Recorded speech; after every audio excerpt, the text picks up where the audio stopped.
Yo, what's happening, people? Welcome back to the channel. This is G-Man out here, looking busted and whatnot. It's 2 a.m. I just got back from watching Marvel's Eternals. Now, this is my non-spoiler review on the movie. Quick review, and then hopefully on the weekend, after Kibler's seen it, we'll give a full spoiler review and whatnot. But my first impressions of the movie it was okay. It was alright. You know me and Kibbs, we love everything. And you know what? I did enjoy it for what it was. But I guess for Marvel standards, I don't know, something was missing. There was a few things missing. I just felt like there was not much character development.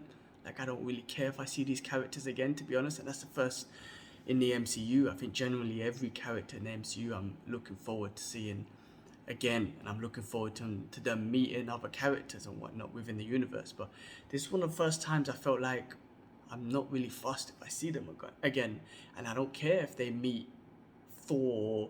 What would it be like if they met Star-Lord or whatever it is? I don't care, actually. So yeah, I think that was one of my first things.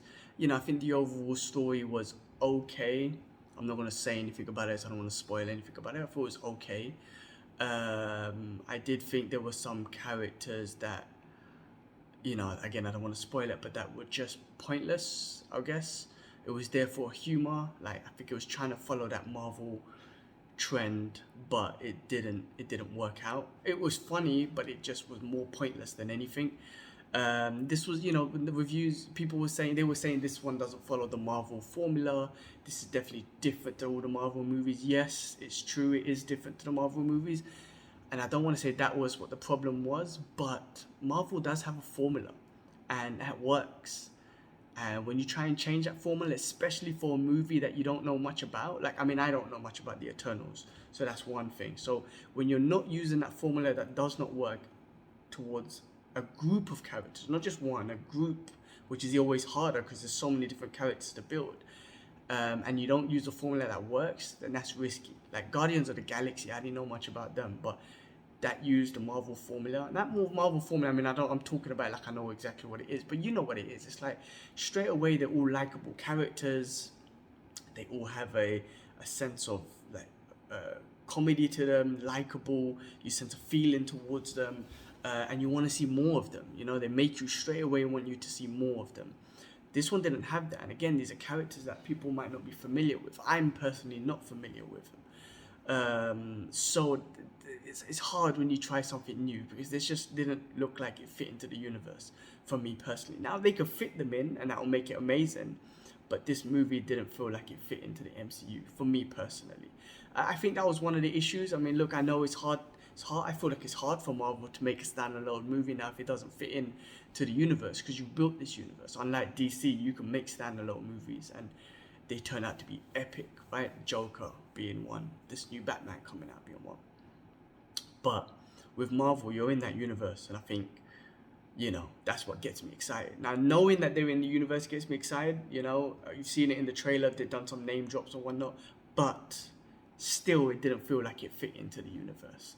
But yeah, look, I could see why the ratings are lower than the lowest out of all the Marvel movies.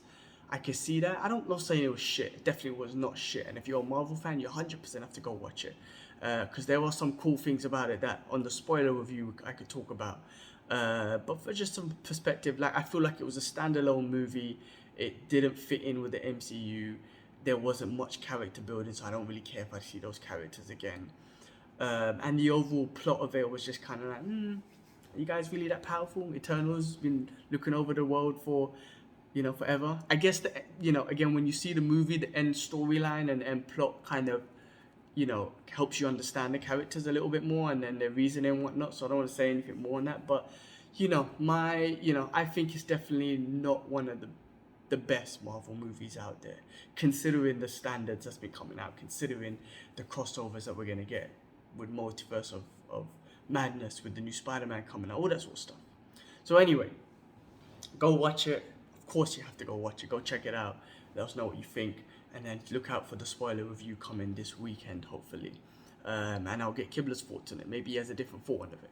But yeah, it's alright. Definitely go check it out. But not the best. Anyway, I'm out. Peace. Need to go to sleep. Good night. Peace.